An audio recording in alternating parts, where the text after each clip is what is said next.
German authorities are even speaking of a new chapter in the fight against external threats.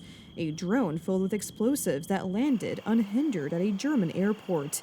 It was modified to be able to bypass the defense systems at the Leipzig Halle airport.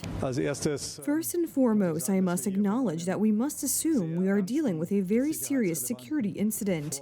In my opinion, we are facing a hybrid attack scenario. After the drone was detected, German security forces sprang into action.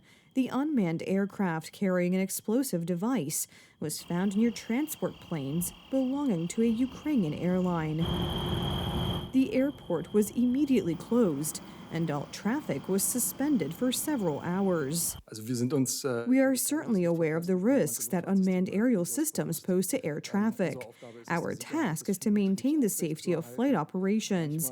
Sometimes this can only be guaranteed by temporarily suspending air traffic. It was precisely this airport closure that most likely contributed to the detection of the second drone, which was accidentally struck by an airplane. The plane, which was supposed to land in Leipzig, had to continue its flight because it could not land due to the emergency response.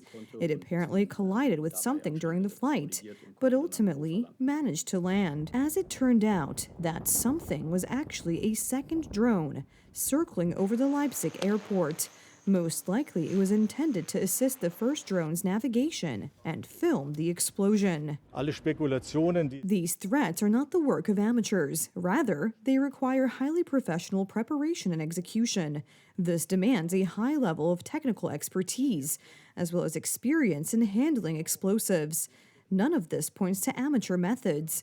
We are talking about a professional, hybrid threat scenario that we must continue to address. There are many indications that Russia may be behind the operation, although German intelligence agencies have not officially stated this. Leipzig Airport is the second largest in Germany in terms of cargo flights. It also handles daily military transport for NATO.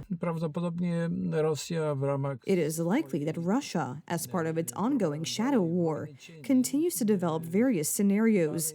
Note that on January 28th, a drone crashed near the second radioelectronic center in Przasnysz, landing close to the unit's ammunition depot. We are dealing with a massive, extensive operation within this shadow war, conducted by all Russian intelligence agencies. A number of reports have been published on this subject, which first of all indicate that Russia will intensify various types of sabotage and terrorist activities as part of cognitive warfare. The drone, loaded with explosives, was detonated in a controlled explosion at the airport. The National Counterterrorism Center has taken over the investigation.